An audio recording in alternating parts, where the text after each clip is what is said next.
মহারাজ, রাজসভার কাজ অনেকক্ষণ শুরু হয়ে গেছে, কিন্তু গোপালের কোনো সংবাদ নেই। আমার মনে হয় গোপাল আজকাল বেশি ঘুমোচ্ছে। ভালো বলেছো। আসলে গোপালের মাথায় এত বেশি চিন্তা যে গোপালকে একটু বেশি ঘুমোতে হয়। মহারাজ, এই রাজ্য নিয়ে আমাদের থেকে গোপালের এত বেশি কিসের চিন্তা? হ্যাঁ, ও তো একটা ভাঁড় ছাড়া আর কিছু নয়। মন্ত্রী, বলাই বাহুল্য যে তুমি গোপালকে পছন্দ করো না, আর এটা আমি খুব ভালো করেই জানি। তবে তোমাকে আরো একবার স্মরণ করিয়ে দিতে চাই যে গোপাল শুধু ভাঁড় নয়, গোপাল আমার সুপরামর্শদাতাও বটে। প্রণাম মহারাজ। কলকাতা থেকে একজন পত্রবাহক এসেছেন। পত্রবাহক? ঠিক আছে, তাকে ভেতরে আসতে বলো। কিসের আবার পত্র, তাও আবার সেই সুদূর কলকাতা থেকে? প্রণাম মহারাজ। কলকাতা থেকে ইংরেজ বাহাদুর আপনাকে একটি পত্র প্রেরণ করেছেন। বেশ বেশ, দেখি দেখি পত্রখানি।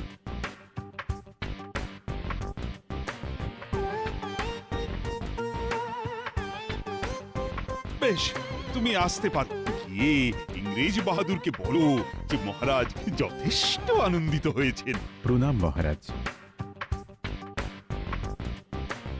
কিসের বার্তা মহারাজ? আরে এসো এসো গোপাল, তোমার কথাই তো হচ্ছিল। ভালো কথা কি হচ্ছিল মহারাজ? না, খুব ভালো কথা হচ্ছিল না। আসলে তোমার দেরি দেখে আমাদের মন্ত্রী খুব চিন্তা করছিল। হ্যাঁ, আমার দেরি দেখলে মন্ত্রী মশাই একটু বেশি চিন্তা করে বইকি। আহ, আহ, আহ, আহ, আহ। চিন্তা তো করতেই হবে, তুমি রোজ দেরি করো। তা আজকে কি কারণে দেরি হলো শুনি? আসলে রাজসভায় আসার পথে এক ময়রার দোকানের সামনে দাঁড়িয়ে পড়লাম। আমাদের বিখ্যাত সরভাজা সেখানে তৈরি হচ্ছে। জিভে জল চলে এলো, তাই একটু দেরি হলো। বাহ, চমৎকার! এদিকে রাজসভা শুরু হয়েছে আর গোপাল ওদিকে সরভাজা খাচ্ছে। যাই হোক যাই হোক, এখন সভার সকলকে আমার জানানো প্রয়োজন যে একটি পত্রে আমাকে জানানো হয়েছে যে বিলেত থেকে একজন ইংরেজ প্রধান এবং তার দুই সঙ্গী পরশুদিন কৃষ্ণনগরে আসছেন। সে কি মহারাজ, ইংরেজরা সব ছেড়ে এখন কৃষ্ণনগরে আসছেন? এতে কিন্তু আমাদের সম্মানিত বোধ করাই উচিত বলে মনে হচ্ছে। মহারাজ, উদ্দেশ্য কিছু জানানো হয়েছে কি? উদ্দেশ্য বাণিজ্য, তবে আমার মনে হচ্ছে যদি আমাদের সাথে তাদের বাণিজ্য চুক্তি হয় তাহলে সেটা কৃষ্ণনগরেরই লাভ। অবশ্যই কোনো বশ্যতা স্বীকার না করে। সে তো নিশ্চয়ই। যদি ওরা বাণিজ্য করে তাহলে একটা গোপন চুক্তি করে কিছু কামিয়ে নেওয়া যাবে বলে মনে হচ্ছে। তবে ওরা এখন আমাদের অতিথি হবে, তাই ওদের সম্মানের সাথে আমাদের বরণ করেও নিতে হবে। ঠিক বলেছেন মহারাজ, আমরা ওদের বরণ করব। তুমি কিছু বলতে পারবে গোপাল? মানে কি দিয়ে ওদের বরণ করা উচিত? মহারাজ, আমার মনে হয় কৃষ্ণনগরে যা কিছু বিখ্যাত তাই দিয়েই ওদের বরণ করা উচিত। যেমন ধরুন কাঠের পুতুল আর আমাদের ওই সরভাজা। ভালোই বলেছ তো গোপাল। ক্ষমা করবেন মহারাজ, কিন্তু গোপাল যা বলল তা একেবারেই ছোট ছেলের মন ভোলানোর কথা। কিরকম কিরকম? মহারাজ, ওরা তো কেউ শিশু নয়, কাঠের পুতুল নিয়ে ওরা কি করবে? আর গোপাল এখন সরভাজা খেয়ে এসেছে, তাই সবার আগে ওর সরভাজার কথাই মনে হচ্ছে। সে কি মন্ত্রী মশাইয়ের বুঝি এইরকম মনে হচ্ছে? কাঠের পুতুল কিন্তু ওরা বাড়িতেও সাজিয়ে রাখতে পারে। আর সরভাজা এখানের সত্যি বিখ্যাত, স্বয়ং নবাব প্রশংসা করেছেন। কিন্তু এটা কোনোভাবেই সম্ভব নয়। আমার কাছে এটা একদম শিশু সুলভ। তাহলে কি করতে বলো? মহারাজ, আমাদের এখানে তো রেশম যথেষ্ট উৎপন্ন হয় আর আমাদের শিল্পীরাও যথেষ্ট ভালো কাজ করছে। আমরা তো ওদের তিনজনকে উত্তরীয় পরিয়ে বরণ করতে পারি। এত খরচা করবার কি মানে আমি তো বুঝতে পারছি না মহারাজ। রেশম তো যথেষ্ট দামি জিনিস। কিন্তু রেশম যথেষ্ট উৎপন্ন হয় মহারাজ। পণ্ডিত একদম ঠিক কথা বলেছে। আমরা উত্তরীয় দিয়েই ওদের বরণ করব। আর মহারাজ, আমার বিনীত অনুরোধ, আপনার কাছে যে রাজ্যের মন্ত্রী হয়ে আমি ওদের উত্তরীয় পরিয়ে বরণ করব। বেশ, তবে তো আর মাত্র দুদিনের অপেক্ষা। আমাদের শিল্পীদের বলা হোক ভালো করে তিনখানি উত্তরীয় বানাতে। রাজ্যের মন্ত্রী ইংরেজদের সেগুলো পরিয়ে বরণ করবে। মন্ত্রীর লক্ষণ তো ভালো ঠেকছে না।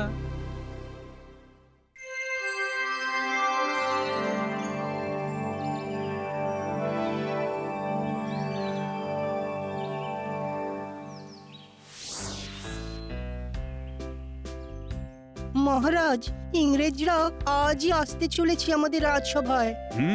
খবর পেয়েছি তাঁবু গেড়েছে আমাদের রাজ্যের এক প্রান্তে। তাহলে তো আজই আসবে। মহারাজ, উত্তরীয়গুলো দেখুন। আমি দেখাচ্ছি। দেখেছেন মহারাজ আমাদের শিল্পীদের কাজ? বাহ বাহ বাহ, চমৎকার চমৎকার। সবাই তো আর শিল্পের কদর বোঝে না, কি আর করা যাবে।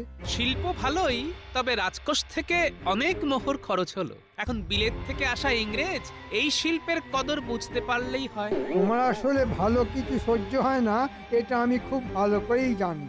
মন্ত্রী, গোপালও নিজের মত জানিয়েছে, ভুল তো কিছু বলেনি। আর খরচাও তো যথেষ্ট হয়েছে। আর আমার এই রাজসভার সবাই নিজের মতামত জানাতে পারে, এটা তুমি কিন্তু ভুলে যেও না মন্ত্রী। ক্ষমা করবেন মহারাজ। প্রণাম মহারাজ। তিনজন সাহেবের আসার কথা ছিল, তারা এসে গেছেন। শীঘ্র তাদের নিয়ে এসো।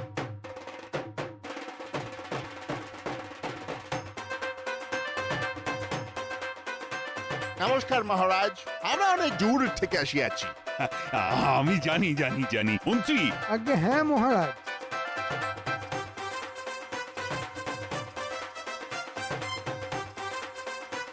আদিক্ষেতা, এখানে আমি প্রধান আছি, আর এরা দুজন আমার অ্যাসিস্ট্যান্ট। আপনারা আসাতে আমি অত্যন্ত সম্মানিত বোধ করছি। আপনারা আমাদের অতিথিশালায় থাকুন কিছুদিন, আপনাদের যত্নের কোনো ত্রুটি হবে না। ও নো নো, ভেরি সরি। আমরা তাবু মানে টেন্টে আছি। আমরা এই জায়গা ঘুরিয়ে দেখিতে চাই। ও, তাহলে আপনারা ঘুরতে এসেছেন? নো, আমরা ঘুরিব, দেখিব। যদি বাণিজ্য করিবার হয় তাহা হইলে বাণিজ্য করিব। এতে আপনাদের উপকার হইবে। ইয়েস, কিছু করিবার না থাকিলে চলিয়া যাইতে হইবে। না না না না, এখানে বাণিজ্য করলে বা কিছু উৎপাদন করলে আমার প্রজারা যদি লাভবান হয় তবে তো ভালোই হয়। ভালো বলে ভালো, এদের সাথেই আমার নাড়া বাঁধতে হবে। এদের তো দেখছি বন্দুকও আছে, এরা অনেক শক্তিশালী। আমাদের রাজা তো তলোয়ার চালাতেও জানে না, যেটুকু জানে তা হলো সেনাপতি, সেও এমন কিছু নয়। সাহেবদের উদ্দেশ্যে আমি একটি কবিতা লিখেছি মহারাজ। বলো বলো সভাকবি। বাণিজ্য বসতি লক্ষ্মী, বিলেত থেকে এলো পরিযায়ী পক্ষী, বরিনু তাকে দিয়ে উত্তরীয়, সাহেব তোমরা আমাদের সম্মানীয়। Oh good, very good, very good. সম্মানীয়, সম্মানীয়। Very good, very good. Okay okay, আমাদের এখন চলিয়া যাইতে হবে তাঁবুতে। তারপর আমরা ঘুরিয়া দেখিব। এদের ওই বন্দুকের সাহায্যেই রাজাকে সিংহাসন থেকে উৎখাত করব। এদের সাথে আরো বন্ধুত্ব গাঢ় করতে হবে। চলুন সাহেব, আপনাদের ছেড়ে দিয়ে আসছি। মহারাজ, অনুমতি দিন। নিশ্চয়ই অনুমতি আছে মন্ত্রী। মন্ত্রীর ভাবগতিক তো একেবারেই ভালো ঠেকছে না। ইংরেজদের সাথে একটু বেশি ভাব দেখাচ্ছে, যা আমাকে ভাবাচ্ছে। মন্ত্রী, তোমরা আমাদের খুব সম্মান জানাইয়াছ। আমরা খুব খুশি হইয়াছি। Yes, we are pleased. তোমাদের এই উত্তরীয় খুব সুন্দর। ওহ, বিউটিফুল, ওয়ান্ডারফুল। আমরা এত সুন্দর রেশমের কাজ করিতে পারি না। ওয়ান্ডারফুল। আমরা তো নীল চাষ করি আমাদের অন্য জায়গার চাষিদের দিয়ে। সাহেব বাহাদুর, সে তো আমি জানি, কিন্তু আমরা রেশম চাষ করাইনি কোনোদিন। তাই এবারে করাবেন। আমরা এখানে বাণিজ্য করিতে আসিয়াছি। এখান থেকে এরকম রেশম চাষ করে বেলেটে পাঠালে অনেক বেশি দামে বিক্রি করিতে পারিব। তাতে আমাদের অনেক লাভ হইবে। নিশ্চয়ই, আমি মন্ত্রী, সেটাই চাই। কিন্তু মহারাজ মনে হয় রাজি হবে না। কেন? ওয়াই, সে রাজি হইবে না কেন? ও তো কথার কথা। কথার কথা হোয়াট? এখানে প্রজারা ধান আলু চাষ করে, তারা শুনবে কেন? তারা রেশম চাষ করতে সেভাবে রাজি হবে না। যতটুকু দরকার ততটুকুই করে। মাই গড, এখন উপায়? উপায় তো আমি করে দেব, আপনাদের চিন্তার কোনো কারণ নেই। তবে তবে কোন কন্ডিশন? আমাকে রাজা করতে হবে, আমি সব ব্যবস্থা করে দেব। এটা কি করে সম্ভব? কোনো ব্যাপার না, রাজাকে এখন শুধু একটু চমকে দিতে হবে, তাহলেই রাজা গদি ছেড়ে পালাবে আর আমি রাজা হয়ে যাব। চমকে দেব? But how? আপনাদের বন্দুক আছে, আমাদের রাজার কাছে কিছুই নেই। আপনারা কাল রাজসভা চলাকালীন প্রাসাদের বাইরে দাঁড়িয়ে আকাশে গুলি চালাবে, সেই আওয়াজে সবাই বেরিয়ে আসবে, তখন শুধু ভয় দেখাবে আর রাজা পালিয়ে যাব? Oh my god, it's so easy. Okay, no problem. তোমার রাজা পালিয়ে যাক, তুমি রাজা হও। বাট আমাদের বিজনেস শেষ কথা, ওকে? সেটা না হলে তুমিও আর রাজা থাকিতে পারিবে না। নিশ্চয় আমি আমার কথা রাখবো। আপনারা আপনাদের কাজ করুন, সব হবে। তাহলে কাল সকালে ইয়েস। সাহেবরা মনে হয় কাল সারা দিন ঘুরে বেরিয়েছে। হ্যাঁ মহারাজ, সেটাই খবর পেয়েছি। ওদের আমাদের এই জায়গা খুব পছন্দ হয়েছে। ভালো কথা। এখন ওরা কি চায় সেটা কিন্তু পুরোপুরি বুঝতে হবে। আমি তো ওদের তাঁবু অবধি পৌঁছে দিয়ে এলাম, ওদের উত্তরীয় ভীষণ পছন্দ হয়েছে, বিশেষ করে আমাদের এখানের শিল্পীদের হাতের কাজ। বাহ বাহ বাহ বাহ। ওদের অবশ্য কাঠের পুতুল দিলেও খুব পছন্দ হতো।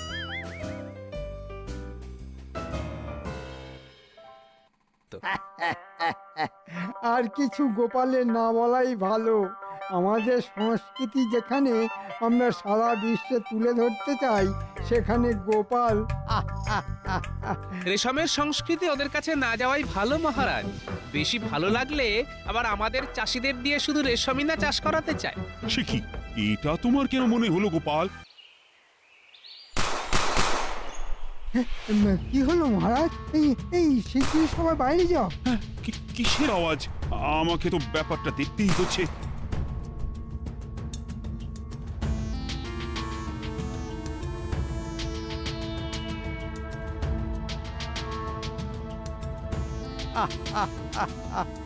এবার আমি রাজা। এসব কি ব্যাপার?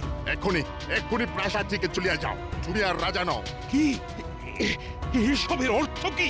আমরা এখানে তুঁতে গাছের চারা দিয়ে রেশমের চাষ করব, আর তুমি সে কাজে বাধা দান করতে পারবে না। যে চাষ করবে না তার ঘর জ্বালিয়ে দেবো। সর্বনাশ! এই চাষিদের আমাদের কথা শুনতে হইবে। কিন্তু ওরা তো ধান আলু এসবের চাষ করে জীবন ধারণ করে, তোমাদের জন্য কেন শুধু শুধু রেশম চাষ করা হবে? বেশি কথা বলে এখনই গুলি করে সবাইকে উড়িয়ে দেবো। বাবা, তোমাদের এত সাহস হলো কি করে? শোনো গোপাল, আমি এখন রাজা, বুঝেছো? আপনার শয়তানি আমার আরো আগেই বোঝা উচিত ছিল। মন্ত্রী এত বড় শয়তান! কৃষ্ণচন্দ্র, তুমি ভাগো, আমি এখন রাজা। বাকিরা সবাই যে যার পদে আছো তাই থাকবে। শুধু তুমি তোমার স্ত্রী, যিনি এখনো নিজেকে রানী ভাবতেন, তাকে আর এই গোপাল ভাঁড়কে নিয়ে এক্ষুনি প্রাসাদ ছেড়ে চলে যাও। ওরে শয়তান, এই দিন পাল্টে যাবে। চলুন মহারাজ, আপনি আর রানীমা আমার মতো গরিবের কুটিরেই না হয় কিছুদিন রইলেন। চাল ডালের অভাব হবে না মহারাজ। আমার দয়ার শরীর, তাই তোমাদের প্রাণে মারলাম না। আমাদের হাতে বেশি সময় নেই। চলো নতুন রাজা, এখনই সব চাষিদের বলিতে হইবে যে ধান গাছ আলু গাছ আর যা যা সব আছে সব কাঁচা ফেলিতে হইবে।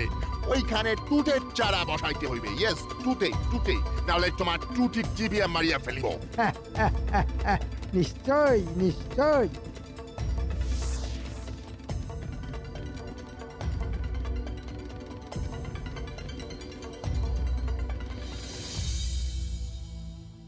আসুন মহারাজ, আসুন রানীমা, কোনো চিন্তা করবেন না। এখানে আপনাদের হয়তো একটু কষ্ট হবে, কিন্তু মনে রাখবেন এ আপনার নিজেদের গৃহের মতোই। গোপাল, তোমার মতো একজনকে আমি পেয়েছি যে চরম বিপদে আমার পাশে থাকলো। এরপর কি আর কোনো কষ্ট থাকতে পারে? হ্যাঁ গোপাল, আজ তুমি না থাকলে আমরা কোথায় যেতাম বলো? কেউ তো আমাদের পাশে দাঁড়ানোর মতো সাহস শক্তি পেল না। তবে মহারাজ, আমি এখনো মনে করি যারা প্রকৃত আপনার মিত্র তারা নিশ্চয়ই আপনার সাথে এসে দেখা করবে। চলুন রানীমা, চলুন মহারাজ, আপনারা এখন একটু বিশ্রাম করুন, অনেক ধকল গেছে। হ্যাঁ, বেশ, বিশ্রাম করছি, তবে মনে বড় অশান্তি থাকলো, কারণ আমার রাজ্যের প্রজাদের আজ যে বড়ই দুর্দিন। তারা যে কি করবে আমি এখনো বুঝে উঠতে পারছি না। এই মুহূর্তে তারা নিশ্চয়ই বিদ্রোহ করবে। সাহেবরা হয়তো কয়েকজনের ঘরবাড়ি জ্বালিয়ে দেবে। কি সর্বনাশ! ও গোপাল, গোপাল, প্রজাদের বাঁচানোর উপায় কি? বুদ্ধি করে এগোতে হবে। তবে চিন্তা করবেন না মহারাজ, আমি যখন আছি একটা কিছু উপায় আমি বার করবই।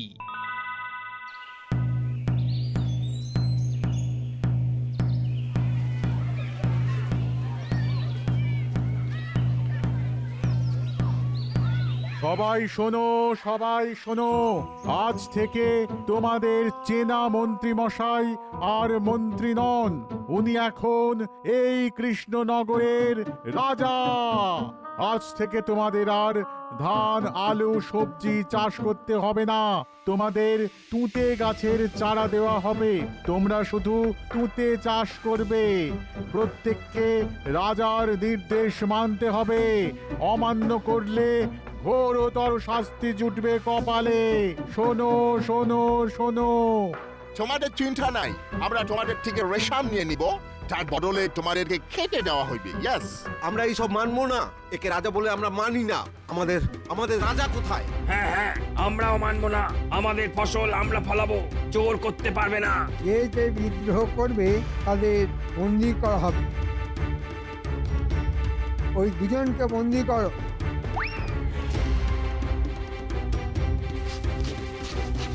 তোমরা এবার বুঝিতে পারিতেছ যে বিদ্রোহ করিয়া কোনো লাভ হইবে না। হ্যাঁ,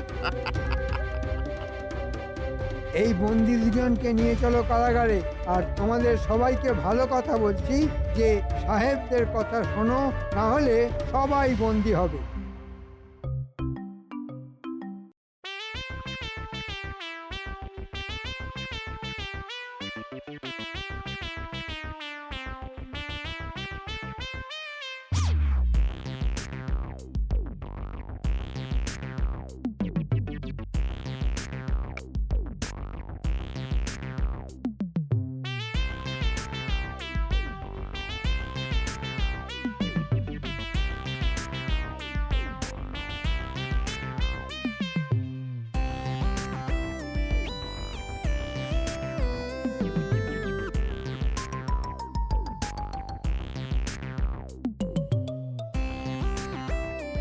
ভালো হয়েছে তোরা সব একসাথে আছিস। তোদের সাথেও আমার গোপন কথা আছে। গোপন কথা? কি গোপন কথা দাদু, বলো না। আহা, গোপন কথা কি সবার সামনে বলতে আছে নাকি? এই বলি, কি এমন গোপন কথা যে আমার সামনে বলতে পারো না? মরণ!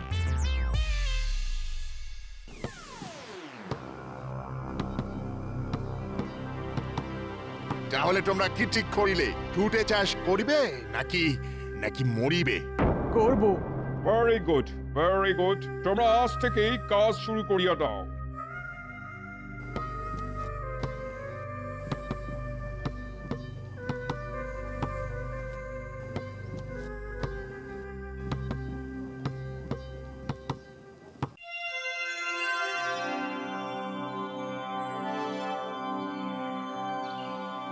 ফাইন, হ্যাঁ, চমৎকার তুঁতে গাছ বড় হইয়াছে। চলো ভিতরে ঢুকে দেখি আসি। Alright. My god, what is this? উফ, বিচুটি! বিচুটি? তুঁতে কিভাবে বিচুটি হয়ে গেল? আউচ, আউচ, আউ, ইচিং, Out from here! Out!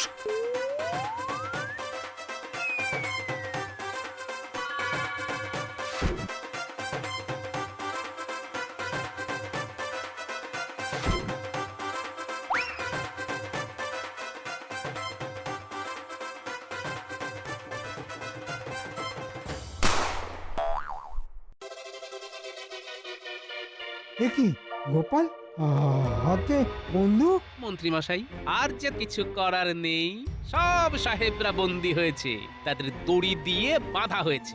আপনি খোনার রাজা মন্ত্রী কিছুই নও, আমাদের মহারাজ রাজা কৃষ্ণচন্দ্র। সর্বনাশ! ওরে বাবা! ক্যাপলা, উল্টে এক্ষুনি এসে এটার হাত বেঁধে ফেল।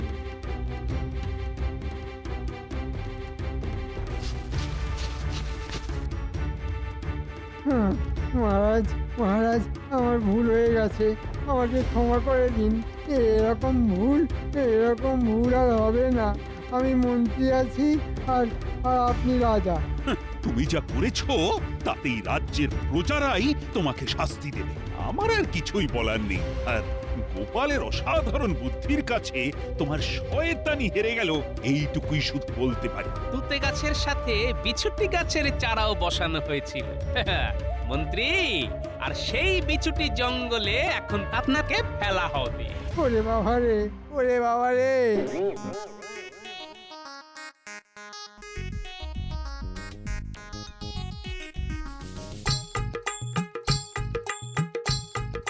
আমাদের বন্দি করার ফল এবার বৌদ্ধ মন্ত্রী। আমাকে আমাকে ছেড়ে দাও, আমাকে ছেড়ে দাও। ওরে বাবা রে, চলে গেলাম, কি চুল কাটছে রে বাবা! আরে বাঁচাও, কি আছো, বাঁচাও, বাঁচাও! মন্ত্রীকে একদম দূর সমুদ্রের কাছে মোহনায় ছেড়ে দিয়ে এসো, যাতে এরা আর কোনোদিন